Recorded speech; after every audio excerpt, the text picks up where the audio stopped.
Minería le da las más cordiales de las bienvenidas.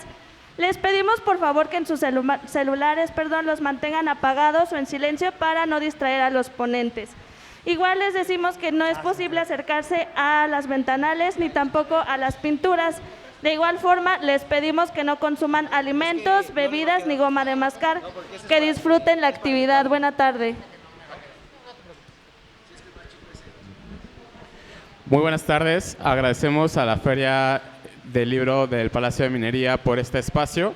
Mi nombre es Eduardo Flores, soy editor en Penguin Random House y a nombre del sello Grijalvo y de la editorial también les damos la más cordial bienvenida y agradecemos su presencia aquí.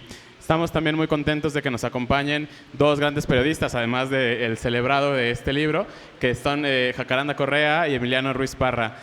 Los dejo para que nos platiquen acerca de esta gran investigación sobre la Ciudad de México.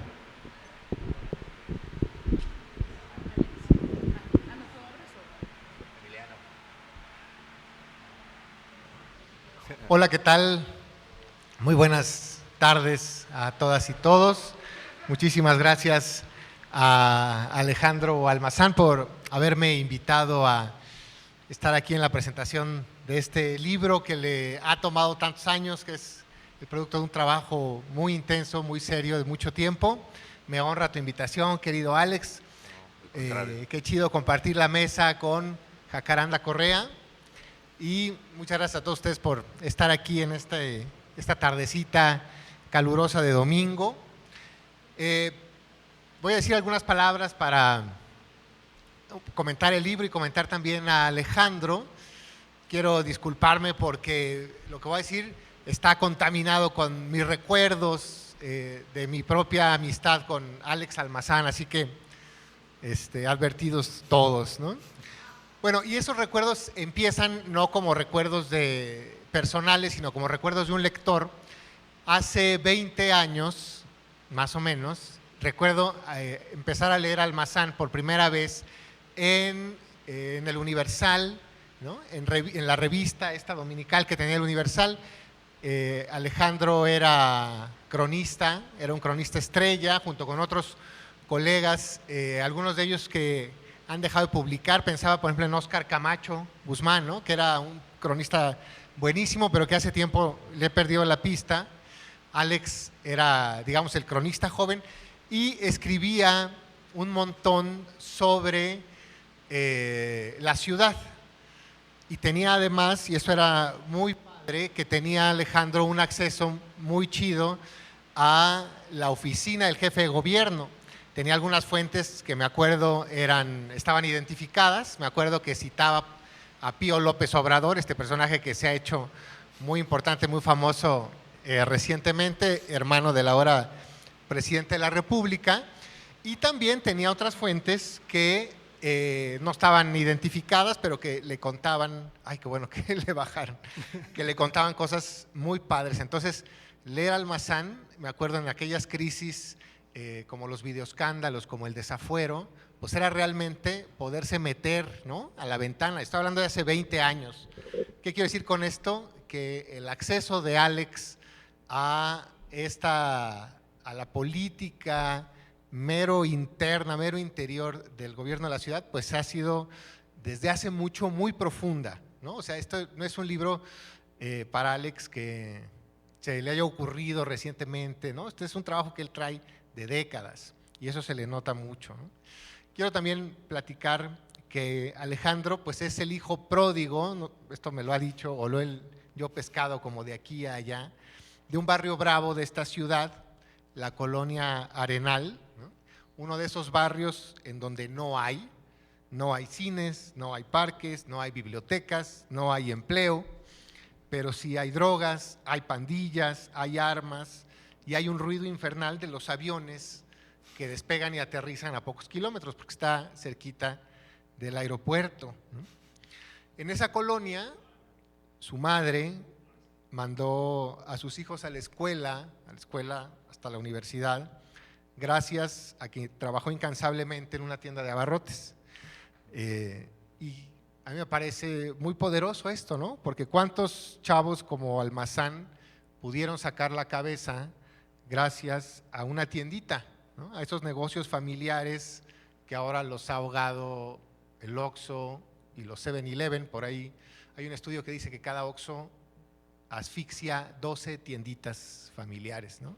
Entonces, bueno, que era un mecanismo de movilidad social y que pues pudo convertir a estos chavos, a un chavo como Alex, ¿no?, en un escritor, en un cronista que estamos celebrando ahora, ¿no?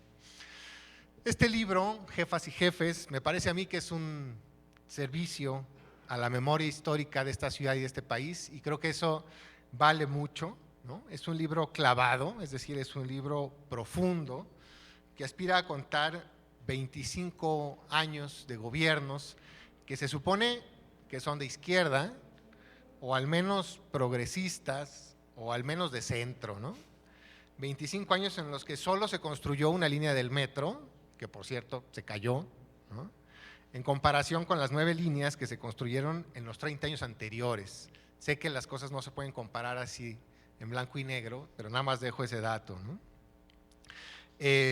Un cuarto de siglo también, que ha sido el cuarto de siglo donde hemos visto más expulsiones de habitantes, ¿no? Este proceso, digamos, lento, gradual, discreto, que llamamos gentrificación, y que avienta mucha gente allá, a las orillas, a Ecatepec, a Neza, a Chimalhuacán, a Chalco, a Colman, ¿no?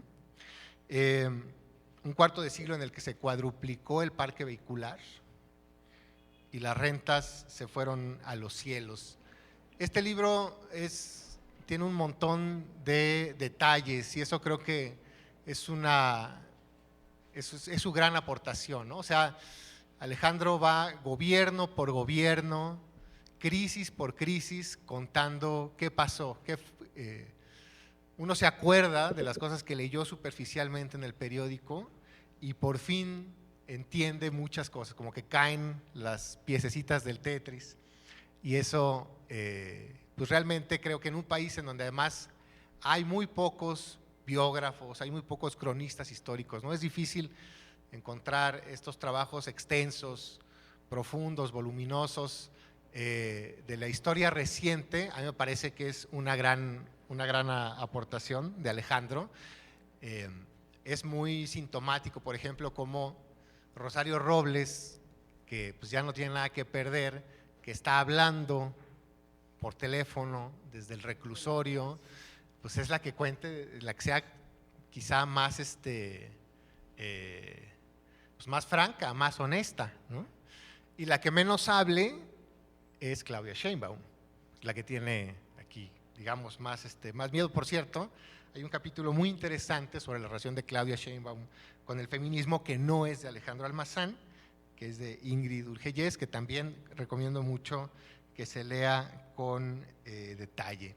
Y aquí sí me gustaría decirle a Alex, oye Alex, me encantó toda esta crónica de estas alturas, de estas élites, y extrañé un poquito también la crónica un poquito más de la calle, ¿no? Está muy bien lograda la crónica del COVID, porque es una crónica que se vive en primera persona desde la enfermedad de su propio padre, de Alejandro, y esa queda padrísima, ¿no? Porque es justamente, le toca la crisis del oxígeno, que se da en diciembre, enero, febrero del 2021. 21. Y esta angustia de estar persiguiendo un tanque de oxígeno está súper bien contada, ¿no?, en el libro de Alex. Alex además no oculta sus simpatías, no las oculta en el libro, empezando, y no se las oculta inclusive cuando le pide la entrevista a Claudia Sheinbaum, ¿no?, donde le dice, a mí me encantaría que tú fueras presidenta, ¿no? Creo que también eso pues es valioso, es honesto, ¿no?, que nos diga, yo estoy escribiendo este libro también desde este lugar, ¿no? Se está situando y eso está muy bien, querido Alex. Extrañé un poco a algunas más voces de la oposición, ¿no? No porque evidentemente ellos no estaban ahí en el ajo tomando las decisiones, pero creo que un contraste hubiera estado interesante, ¿no? Igual es con ánimo de buscarle nomás 3 pies al gato. Y quiero también decir una cosa que me parece importante. Alejandro fue un cronista paradigmático de la guerra contra el narco, ¿no? Él acudió con toda valentía a los lugares más peligrosos del país, ¿no? A La Laguna, a Ciudad Juárez. Escribió crónicas memorables y ganó premios internacionales. Para mí, hizo el mejor periodismo literario de esos años, junto con algunos cronistas de su generación, como Marcela Turati, como Diego Enrique Osorno. Almazán construyó una voz narrativa basada en ese macho alfa que enfrentaba el peligro. Eran años en donde los periodistas mexicanos se convirtieron, en palabras de Marcela Turati, en corresponsales de guerra en su propia tierra. El momento exigía esa actitud masculina, echada para adelante, tan patriarcal, ¿no? Y Almazán fue uno de sus exponentes. Después vino el Me Too y Alejandro Almazán apareció denunciado. Lo cuento ahora porque la mayoría de los señalados hicieron como que no pasaba nada, pero muy pocos se atrevieron a mirarse a sí mismos, a revisar sus masculinidades tóxicas, a mirar sus violencias. Almazán fue otra vez valiente porque él fue de los poquísimos que lo hizo. Se puso a leer feminismos y lo hizo en serio. Escribió una carta que todos los hombres deberíamos leer llamada Yo Macho, en donde hace una autocrítica seria. El Alejandro Almazán de la guerra contra el narco, ese tan premiado y reconocido, había basado su escritura en ese yo macho. Por eso este libro, Jefas y Jefes, no solo es importante para esta ciudad y para este país, ¿no? Yo creo que también es muy importante para Alejandro Almazán, porque realmente deconstruye esa voz y se convierte en un gran punto de partida para construir a su nuevo yo. Y quiero cerrar con una cita del propio Alex, que le escribe a su padre, le dice en esta crónica del COVID, dice: pienso en todo ese tiempo en que no nos vimos, papá, un tiempo donde teníamos tiempo para hablar, pero no lo hicimos. Pienso en ese tiempo donde éramos otros, no solo por la edad y por nuestras circunstancias, sino porque éramos bien machos. Qué bueno que la vida nos ha dado buenos chingadazos, porque al igual que tú, yo también quise cambiar el mundo y también me olvidé de que era yo el que antes necesitaba cambiar. Sé que no tenemos ninguna foto reciente donde estemos juntos, pero fíjate que el otro día leí que hay gente y recuerdos que no necesitan de una foto para ser recordados. Muchas felicidades, querido Alex.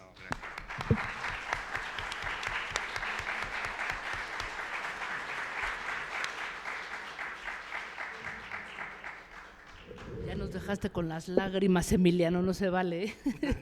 No, pero antes de entrarle a esta, pues digamos que a una apreciación de lo que para mí significó este libro, solamente puntualizar eso que tú decías, querido Emiliano, que sin duda, mi querido Alejandro, tú, y bueno, tú también, Emiliano, forman parte de esta nueva generación de cronistas, periodistas literarios, ¿no? Que se perdió durante muchos años o que quizá no estaba ahí como tan a flote, y creo que estar aquí en esta mesa contigo, con el propio Emiliano, pues es algo que reivindica, y desde este libro maravilloso, el periodismo de investigación en una faceta que yo debo decir apenas descubro, porque tú has estado entre la novela, ¿no?, el periodismo narrativo, y aquí te construyes como un auténtico historiador desde el periodismo de a pie y con un reporteo verdaderamente impecable. Entonces, dicho esto, déjenme decirles que me parece muy interesante que hoy, que estemos aquí hoy, cuando acaba de terminar hace unos instantes esta marcha, ¿no?, a favor del INE, cuyo telón de fondo, de alguna manera, pues dicen sus organizadores, es defender la democracia, como si hubiera estado apuntalada años atrás, pero bueno. Digamos que sin entrar en polémica, me parece que la presentación de este libro, mi querido Alejandro, no pudo tener mejor escenario que esta marcha. Vas a tener que hacer una secuela, vas a tener que explicar, porque esa es una de las grandes crisis a las que probablemente se enfrenta no solamente la jefa de gobierno de esta ciudad, sino todo este gobierno que se asume como de izquierda. Y creo que toma un significado muy interesante, muy importante, porque esta ciudad, que ha estado gobernada durante 25 años, casi 26, por la izquierda y cuya hegemonía se vio quebrada en la elección pasada, la del 2021 a manos de la oposición, bueno, pues por aquí justamente es lo que se cuenta, digamos que al final de este libro, y es por aquí donde quiero empezar, por el final, no porque les recomiende leer de atrás para adelante, sino porque me parece que todo lo que planteas con Claudia Sheinbaum de alguna manera tiene un gran significado en este momento, con una marcha tan significativa y con una voz ausente, la de la jefa de gobierno, que decidió no atender tu petición de entrevista. Pero justo la magia de este capítulo, que es con el que terminas, con lo que coronas este libro, desde mi opinión, es que a pesar del silencio de la doctora Sheinbaum, exintegrante del CEU, y en su momento fuerte impulsora del cardenismo, que nos enteramos por tu libro también, son, creo que, las preguntas afiladas, inteligentes, puntillosas que tú haces y que compartes al final de este cuestionario, ¿no? Preguntas como: ¿por qué se perdió la Ciudad de México en el 2021? ¿Fue el derrumbe de la línea 12 del metro? ¿La no ayuda a la clase media que hoy vino a marchar? Ese olvido a los artistas, a la clase cultural y a toda esta gente que se sintió no representada por esta izquierda que gobierna la ciudad, o fue la contracampaña de Ricardo Monreal y sus traiciones, ¿no? Todo eso lo preguntas en este cuestionario que tú compartes al final y que no fue respondido por Claudia Sheinbaum. ¿Cómo le van a hacer para ganar la ciudad en el 2024, ¿no? Tienen encima a toda una serie de movimientos de resistencias, entre ellas al feminismo, y justamente un feminismo que a estas alturas ya forma parte de toda una resistencia global contra el patriarcado y el neocolonialismo, pero que sin duda ha sido incomprendido y a veces criminalizado por este gobierno, ¿no? Por la propia jefa de gobierno, el propio presidente y algunos de sus integrantes de gabinete. Y sobre este tema, que es lo interesante, ya lo decía Emiliano, y ante la falta de la respuesta de Claudia Sheinbaum, Ingrid, ¿no? Una destacada abogada, doctora en literatura, feminista, quien es tu pareja, tu compañera, ¿no? Hace un capítulo, un ensayo maravilloso, ¿no? que se va tejiendo de una manera muy diferente a los otros capítulos, es muy, muy recomendable, entre una crónica muy personal, párrafos que ha leído ahora Emiliano, este ensayo de feminismo, y luego todo lo que ocurrió durante la pandemia, con algunas entrevistas que tú ahí estás señalando, en medio de una pandemia en donde tú nos cuentas varios de estos embates y conflictos que puso a prueba la propia izquierda de este país frente a todas las diferencias de Claudia Sheinbaum, ni más ni menos que con Hugo López Gatell y con el propio López Obrador, quien le bajó esta horrible campaña, ¿no? De quédate vivo, si sales y te enfermas no te quejes, si me lees quizá te mueras, quizá mates a alguien, no sé si recuerdan esa campaña. Y bueno, más que spoilear todo este capítulo, porque me parece muy interesante cómo construyes, a diferencia de los otros, lo que quise hacer, empezando por digamos que por este último capítulo, que de alguna manera traza un pasado que se convierte en presente, es que no es imposible decir, voy a leer primero el capítulo de Claudia Sheinbaum, luego me echo el de Andrés Manuel y luego a lo mejor voy con el de Cinos, de acuerdo a nuestras preferencias. Creo que lo más interesante es cómo fuiste tejiendo, ¿no? Una voz, este reportero que está hurgando en todas las contradicciones, las traiciones de la propia izquierda, también sus propios errores, ¿no? Sus equívocos. Y me parece que, si bien, también como ya lo decía Emiliano, es muy transparente tu posición política, porque te he escuchado, lo hemos conversado también, que que tú te asumes desde la izquierda, ¿no? Y que desde la izquierda es aquel que está observando y diciendo esto no y esto no y esto no, porque sin autocrítica la izquierda nomás no puede avanzar, que es algo que a veces no se comprende, ¿no? Y creo que ahí, aunque tú hablas abiertamente de tus preferencias, no es un libro, digamos, complaciente, porque hay cientos de referencias hemerográficas y humanizas a esa izquierda que parece impoluta a veces, ¿no? Una izquierda que de pronto ha puesto bandos, ¿no?, de un lado y del otro, y que parece decir nosotros somos los buenos y ustedes son los malos, y creo que aquí esto se va cayendo, ¿no? Página con página, ¿no? Y de las cosas, digamos, que valiosas, muy importantes que nos deja este libro es el abrirnos páginas de pronto olvidadas, y que sin ellas sería imposible no solamente entender la izquierda de esta ciudad, sino cómo llegó un jefe de gobierno, o sea, Andrés Manuel López Obrador, al poder, ¿no?, a la izquierda. Y por ejemplo, ¿no?, una de esas páginas olvidadas que yo decía, caray, no recordaba que Alejandro Gertz Manero está desde el día número 1 que la izquierda llegó a gobernar esta ciudad de la mano de Cuauhtémoc Cárdenas como secretario de Seguridad Pública, y luego se siguió con Rosario Robles y le paró con Andrés Manuel, porque pues después ya se fue con Vicente Fox, ¿no? Este personaje, Alejandro Gertz Manero, que hoy está en medio de una fiscalía, que es imposible entender su pasmo, su tortuguismo, su inoperancia, ¿no?, si no entendiéramos una de las cosas que tú cuentas aquí, de cómo yo no lo recordaba, cómo pues no es que se haya negado, sino que se hizo medio güey, ¿no?, se hizo pato, ¿no?, al no querer enfrentar a esta mítica organización que se llama La Hermandad, ¿no?, y que formaba parte de la policía capitalina, una cantidad de mafias, de policías, ¿no?, y que pues estaban ahí haciendo un montón de cosas. La propia Rosario Robles los tuvo que enfrentar en algún momento. Cuentas esa anécdota también muy interesante de cómo cuando le pararon ahí la ciudad, hicieron una marcha, Rosario Robles estaba en un evento, en un meeting, y de pronto pues se tiene que subir a una patrulla, agarrar la radio y hablarle directamente a los policías, ¿no? Y todo eso me recordaba que finalmente tenemos a un fiscal hoy, ¿no?, del que se habla así como si fuera un ente que apareció en la Operación Cóndor, y no, llegó con la izquierda, llegó con Cuauhtémoc Cárdenas, y es muy sorprendente, y más sorprendente todavía entender que no hizo nada o que fue muy tibio para enfrentar a las mafias de la policía de esta ciudad, ¿no?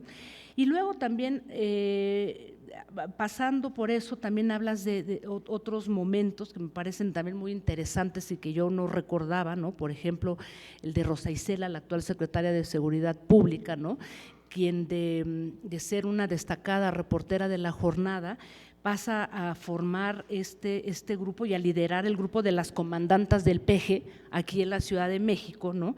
Y esas comandantas del PG eran un grupo de 70 mujeres, todas funcionarias del gobierno de Andrés Manuel López Obrador, ¿no?, que sin recibir un solo pago, diariamente trabajaban con los policías y demás mandos policiales para registrar cada delito que ocurría en la Ciudad de México. Debo decir que en todo este tejido en donde vas planteando muy claramente cada uno de los momentos que acompañaron a los jefes y jefas de gobierno de esta ciudad, yo fui revisitando, redescubriendo a una clase política que a veces de pronto se me había olvidado, o había olvidado algunos de sus antecedentes, y este libro creo que refresca todo eso. Y una de las cosas también interesantes es entender a quien hoy nos gobierna, a quien hoy es el presidente, por todo lo que cuentas, no un ser terco, aferrado, necio, congruente también, ¿no?, testarudo y a veces tan pragmático, que ronda en eso que Cuauhtémoc Cárdenas pudo haber sentido como una traición, ¿no? Entonces, creo que estamos ante un libro de verdad que yo recomiendo, que me parece que constituye no solamente o sea, un nuevo estilo, porque no es esta crónica, no es esta novela ficcionada a la que nos acostumbraste durante muchos años y que te valieron varios premios de periodismo, sino pues un compendio de nuestra historia política contemporánea que nos ayuda a entender sin complacencias y con mucha claridad a la izquierda que hoy nos gobierna en la Ciudad de México y en todo el país. Así es que yo quiero felicitarte, me devoré este libro, de verdad lo recomiendo ampliamente porque, pues imagínense, miren nomás el tamañito, ¿verdad? 370 páginas, además tiene un montón un anexo en donde cada capítulo tiene referencias bibliográficas, hemerográficas, en fin, y entonces te dije el día que nos vimos que yo tenía aquí mi separador, entonces cada vez que leía me regresaba acá para ver todas estas referencias. Un libro muy completo, muy ambicioso y pues insisto, creo que la secuela tendrá que venir después de esta marcha que hemos venido y entender que esa sin duda es un antes y un después para la izquierda de esta ciudad también y del país, ¿no? Muchas gracias, querido Alex, y enhorabuena. Gracias. Gracias. Bueno, no, muchas gracias. La verdad es que, bueno, agradecido con muchas cosas, ¿no? Primero con todos los que están aquí, gracias por estar aquí, no saben lo que significa. Gracias también, bueno, a la editorial, ¿no? Cuando empezó la idea, yo le digo que, bueno, que en realidad fue idea de Enrique Calderón, del editor, que me decía que escribiera algo sobre los 25 años de la Ciudad de México. Yo decía que no, y bueno, le agradezco mucho a mi compañera Ingrid, que fue la que me convenció y que me dijo, no, sí, cabrón, hazlo, ¿no? Y me aventuré al libro, casi 24/7, ¿no? O sea, estarle chambeando. La idea primero era crear, o sea, hacer como un resumen de las crisis, pero después dije, no, tengo que ir a entrevistar también a los personajes, tengo que ir a confrontarlos, ¿no? Y así se fue dando, digamos, el libro, de alguna manera se fue tejiendo. Había días que eran así terribles, ¿no? Porque de estar lee, pero también acordarme, ¿no? Acordarme muchas cosas, como dice Emiliano, y este es otro también agradecimiento, Emiliano. Gracias, hermano, te lo agradezco. Gracias por hablar de un tema tan duro que es el Me Too, ¿no? Ese no siempre va a estar ahí conmigo, yo no me lo puedo quitar, pero sí lo que puedo hacer es deconstruirme, ¿no? Y aprender de nuevo, aprender muchas cosas, ¿no? Y eso estoy haciendo. La verdad es que le agradezco mucho a todas las mujeres, y ese es otro agradecimiento a todas las mujeres que me tendieron la mano en todo este tiempo, ha sido maravilloso, ¿no? Y con ellas fui entendiendo todavía mucho más cosas, ¿no? Que no captaba como macho alfa, ¿no? En efecto, ¿no? Así que bueno, muchísimas gracias. Pero bueno, fui pensando cómo ir tejiendo el libro, y bueno, también te agradezco, Jacaranda, por supuesto que estés aquí. Como yo dije, bueno, voy a entrevistar a los jefes de gobierno, sí los entrevisté, Andrés Manuel no, porque bueno, pues es el presidente y tiene muchas cosas que hacer, y además la mayoría de las cosas las ha dicho en libros, en documentales, etc. Y bueno, con la única que no pude entrevistar fue a Claudia Sheinbaum, ¿no? Como dice Jacaranda, le mandé el cuestionario, etc., no se dio, bueno, ni hablar. Y una vez que digamos que cuando me empecé a sentar, a teclear, a escribir por el primer capítulo, yo me acuerdo que lo escribí como pues solía ser el Alejandro Almazán, que era muy subjetivo y muchas figuras literarias, y de pronto dije, no, o sea, yo quiero hacer de esto más bien como una memoria histórica. Creo que aquí se necesita como otro tipo de redacción, porque además hoy, en los tiempos tan polarizados, si uno pone una nota, la gente dice, no, esto no es cierto, ¿de dónde lo sacaste, no? Entonces dije, no, claro, este libro tiene que estar lleno de citas periodísticas, de referencias de libros, de todo, para que al final, un día hablamos Emiliano y yo, me dijo, oye, cabrón, casi como que me embaucaste, ¿no? Porque yo te conozco con otra literatura, y en ese momento lo único que me acuerdo que le dije, ¿no? Fue así como que, güey, pues es que, pues así se me ocurrió, ¿no? Y después lo pensé, fíjate, lo estuvimos platicando Ingrid y yo, y le digo, no, mira, Emiliano, la verdad es que a lo mejor dio en un punto, ¿no? Pero también la otra es que yo no quería entrar como a la demasiada estética en este momento o en este libro, porque dije, no, este libro tiene que ser como más de consulta, ¿no? No sé si lo logré o no, ¿no? A lo mejor sí sacrifiqué mucha de la escritura y en el texto de la pandemia, del COVID, trato de decir, no, este es el que soy yo, ¿no?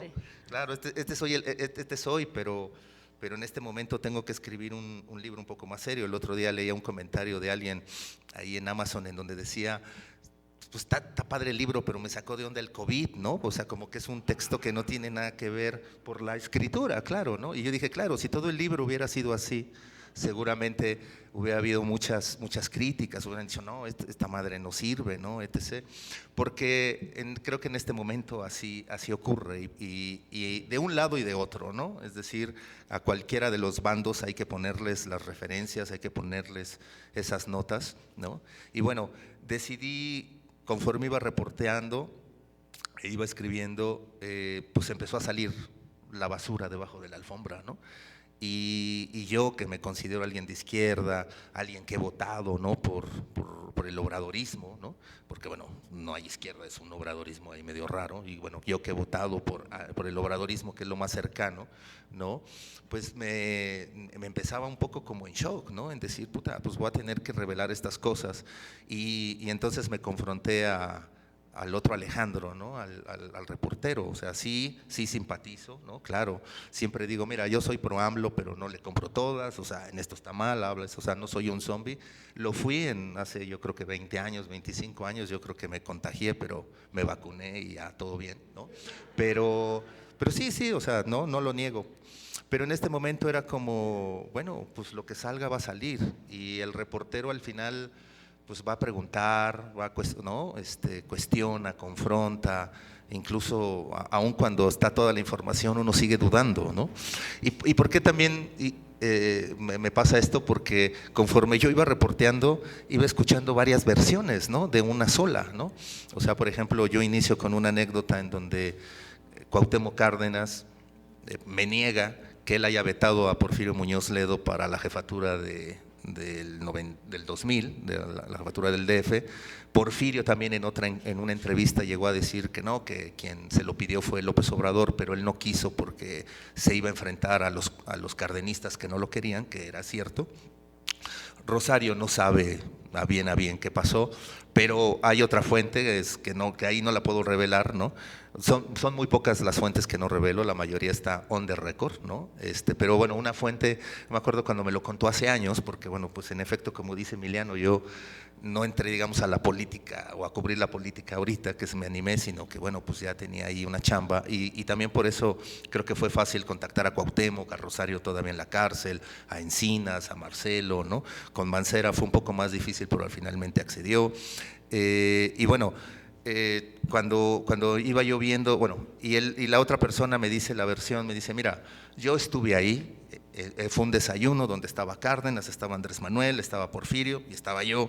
Llegamos y Porfirio le fue a decir, había ya una pugna entre Cárdenas y Porfirio, se venían peleando desde años anteriores porque bueno, pues eran protagonistas, ¿no? Y los dos querían ser el número uno de la izquierda, pero pues Cuauhtémoc Cárdenas le había ganado ese lugar a Porfirio, y entonces Porfirio venía jodiéndolo a Cuauhtémoc, hasta que bueno, llegó Porfirio y le dijo, oye, pues vengo a hablar contigo. Cuauhtémoc estaba desayunando, y Porfirio le dijo, no, pues es que vengo para decirte que ya, o sea, no quiero ser presidente, porque se había lanzado para presidente, ¿no? Bueno, la candidatura presidencial, no quiero ser el presidente, pero sí quiero ser el jefe de gobierno, ¿no? Y Cuauhtémoc Cárdenas dio un manotazo, ¿no? Y dijo, de ninguna manera tú vas a ser el candidato, ¿no? Porfirio agarró, se puso su saco, que se había quitado, y le dijo, si del PRI no salimos del dedazo, me voy a tener que salir por el manotazo, ¿no? O sea, y al final son versiones que están ahí y que yo se las pongo al lector para decir, bueno, ustedes decidirán cuál es, ¿no? Es decir, por ejemplo, cuando llego también a los videoescándalos, ¿no? Recupero todo lo que ha dicho toda la gente cercana a López Obrador de los videoescándalos, ¿no? Y lo reconstruyo. Luego hablo con Rosario Robles, a ver, ahora sí, cuéntame qué onda con los videoescándalos. Medio no quiere hasta que ahí como que le hago ahí manita de puerco, porque bueno, no manita de puerco, sino que le aviento una provocación, porque le digo, oiga, Y bueno, está bien, ¿y qué opinión tiene de Bejarano? Entonces ya, pum, se empieza a descoser sobre Bejarano, pero hablando de los videoescándalos. Y luego entrevisto a Bejarano, ¿no? Bejarano también da su versión hoy de los videoescándalos. La mano que mece la cuna. Uno de los personajes que yo dije sí o sí tengo que tener en el libro es René Bejarano. ¿Por qué? Pues porque es así como Rosario, esa gente que ya no tiene nada que perder, que ya es la apestada. Y bueno, yo he sido apestado, entonces entiendo a los apestados y digo, güey, claro, cabrón, o sea, yo tengo que ir con el apestado porque los apestados decimos la verdad, ¿no? Porque ya no tenemos nada que perder. Entonces yo tengo que ir con Bejarano y tengo que ir a buscar a Rosario. Y por eso es que esos dos personajes están en el libro, porque a lo largo también del libro pues van contando, ¿no? Van revelando, o sea, Bejarano va contando unas cosas que yo digo, puta, o sea, se va a meter a lo mejor en algunos problemas porque está revelando muchos delitos, ¿no? Claro, algunos ya prescribieron, ¿no? De hecho, en un momento cuando yo le contaba, me contaba cosas, me decía, no, es que eso fue por, espérame, no, eso no te lo puedo contar porque eso no ha prescrito, ¿no? Yo, bueno, está bien, ¿no? Y yo decía, bueno, está bien. Yo le decía al profe, ¿no? Oiga, profe, ¿y por qué me cuenta todo esto? Me dice, pues porque no hay izquierda pura y porque es momento de contarlo, ¿no? Y a esa conclusión llegué. O sea, para mí, pues sí, o sea, a lo mejor ya me habían roto el globito, pero nuevamente se me rompió el globito de, ay, la izquierda, ¿no? Pura. No, pues no existe, ¿no? O sea, la izquierda de alguna manera le ha entrado al juego de la política, que es de la oposición, en donde existen las trampas, donde existe toda esa corrupción, ¿no? Algunas veces han tenido que entrar por necesidad, porque ese es el juego de la política, pero otras veces lo han hecho pues por conservar el poder, ¿no? Y creo que eso pues traté de reflejar, o sea, aunque sea de izquierda, aunque sea pro AMLO, pero también soy reportero y yo no voy a poder vivir tranquilo o no dormiría tranquilo si yo hiciera una oda a un gobierno en el que pues no había esa oda, ¿no? Entonces, a lo largo de los capítulos, pues va pasando esto, ¿no? Es decir, primero con Cárdenas, ¿no? Su inexperiencia, ¿no? Y su ambición por querer ser la figura presidencial, que tampoco había otra figura presidencial, entonces no quedaba de otra, ¿no? Luego viene Rosario, ¿no? En donde Rosario cuenta y dice, sí, o sea, sí hice actos de corrupción, claro que hice, ¿no? Pero lo hice para apoyar la campaña de Andrés Manuel y la campaña de Cárdenas, ¿no? Y luego, pues bueno, pues le estalla a Rosario todo eso con el famoso cochinito, ¿no? Ustedes a lo mejor se acordarán, pero si no, bueno, ahí vienen todas las referencias para que también la gente lo vea y lo vea desde sus propios ojos, o sea, si es de derecha, si es de centro, de cualquier ideología, puedan interpretarlo de otra manera. Yo lo interpreté desde las gradas de la izquierda, que es de donde yo estoy, ¿no? Y yo siempre digo que en las gradas de la izquierda, o sea, aplaudimos a la gente, pero también le mentamos la madre, ¿no? O sea, esa es la posición de las gradas de la izquierda y eso me gusta, estar ahí. Luego viene, bueno, López Obrador, que es un López Obrador totalmente diferente, ¿no? Es decir, el López Obrador víctima, ¿no? El López Obrador que todo el mundo está en contra de él, ¿no? Y él hace toda esta gesta histórica. Yo creo que si hoy comparamos esa gesta histórica del jefe de gobierno con lo que ha hecho el presidente, va a haber muchas diferencias, sin duda, ¿no? Sobre todo porque ahora él es el que tiene el poder, ahora él es el que está, digamos, de cierta manera del lado del agresor, ¿no? Luego viene Encinas, que a mí me parece un tipazo, o sea, yo me acuerdo mucho cuando cubríamos a Encinas en el gobierno de la ciudad y había una tensión terrible con López Obrador y cuando llegó a Encinas todo se desinfló, ¿no? Y en efecto era como si había llegado Santa Claus, ¿no? Pues todos le decíamos Santa Claus a Encinas, ¿no? Y ahí había llegado Santa Claus, todo estaba como muy buena onda. Encinas me cuenta una anécdota, bueno, además de que me cuenta de la Mataviejitas y me cuenta por qué él no quiso ser jefe de gobierno los 6 años, sino solamente 1. Me cuenta también en algún momento cómo hubo un momento que iba a estallar la crisis social, ¿no? El 13 de septiembre de 2006 le hablan a las 2 de la mañana para decirle, güey, el Estado Mayor está por tomar el Zócalo estaba tomado por todos los obradoristas en contra del fraude de Calderón, entonces Joel Ortega le llama, que era jefe de la policía, ponen una franja de granaderos porque los fierros se combaten con los fierros y mientras Encinas está ahí haciendo llamadas con Fox, con la gente de los militares y todo ese episodio, un poco para spoilearles, termina dando el grito Encinas en el ayuntamiento con Carlos Abascal y a Fox lo mandan a Guanajuato a que dé el grito, ¿no? Es muy bonita esa anécdota, a mí me gusta mucho. Y luego ya el libro se pone medio oscuro, ¿no? Porque viene Marcelo Ebrard, ¿no? Marcelo Ebrard, a mí me parece que es un progre neoliberal, ¿no? Tiene ahí varias historias Digo, no solo la de la línea 12 del metro, que lo construye con prisas, sino también cómo desalojan a los ambulantes aquí en el centro histórico, que lo hacen a punta de averiguaciones previas y amenazas. ¿Y qué estaba haciendo Marcelo cuando pasó el linchamiento de los policías de Tláhuac, cuando él era jefe de policía, ¿no? Con esa historia empiezo de Marcelo. Esa historia la cuenta un reportero, está todo on the record del reportero, porque bueno, yo no trato de inventar. Y me acuerdo cuando fui con Marcelo para entrevistarlo y preguntarle sobre esto, yo iba piense y piense, puta, ¿cómo le voy a cuestionar esta historia? Porque es fuerte, ¿no? Entonces lo que le pregunté más bien es, ¿qué estaba haciendo usted el día del linchamiento de Tláhuac? Me aventó una historia que obviamente no checaba, y yo le dije, oiga, pues yo tengo otra historia. Se lo conté muy rápido y del sí, no, pues terminó así como, no, pues no sé, lo voy a checar. O sea, primero me negó y luego dijo que iba a checar, ¿no? Luego viene Mancera, que es el peor de nuestros alcaldes, ¿no? O sea, ahí está, ¿no? Qué bueno que está en la oposición, allá debería de estar, ¿no? O sea, no, de este lado no checaba Mancera, ¿no? Y creo que su entrevista ahí sí, o sea, súper confrontativa. A mí me decían, oye, es que el cuestionario de Sheinbaum es muy duro. Y yo, puta, deja que lean a Mancera, cabrón, ¿no? No, si con Sheinbaum fui buena onda, ¿no? O sea, ¿no? Y como dice Emiliano, ¿no? En algún momento hago esta cosa de Sheinbaum, bla, bla, digo, porque al final yo digo, bueno, si hay alguien quizá muy cercano al obradorismo, pues es Sheinbaum, y si no, bueno, el otro es Adán, pero Marcelo sin duda no lo es, ¿no? O sea, ahí tienen una experiencia, y creo que en el libro está reflejada esa experiencia del obradorismo con el marcelismo, cómo es que les fue. Bueno, ya tenemos que terminar. Yo les agradezco infinitamente, de verdad, créanme, no saben para lo que significa para mí después de estar en el ostracismo, ¿no? Así que se los agradezco muchísimo. Gracias. Todavía quedan como 2-3 minutos. Si alguien quiere decir algo, una mentada de madre, lo que sea, está bien. Y si no, pues muchísimas gracias. Creo que aquí, mira.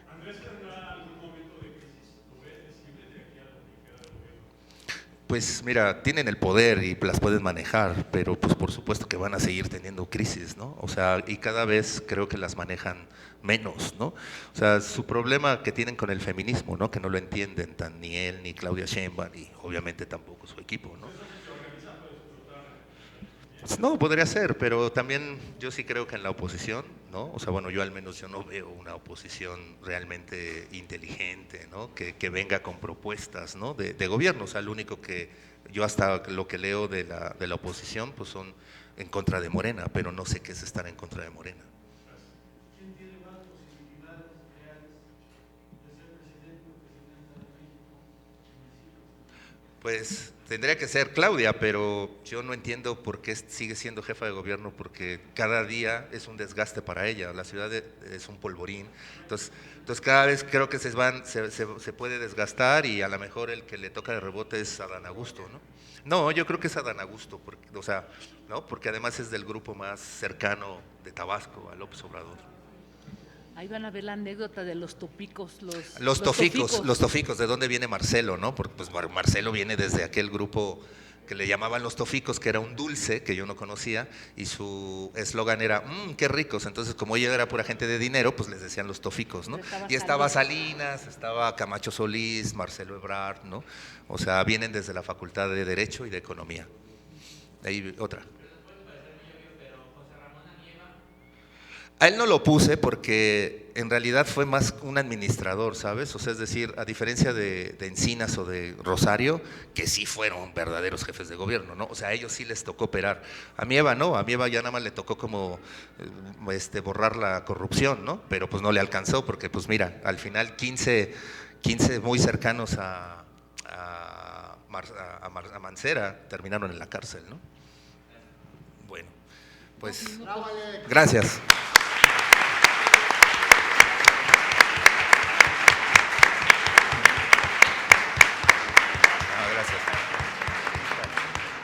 Está bien padre que la gente, o sea,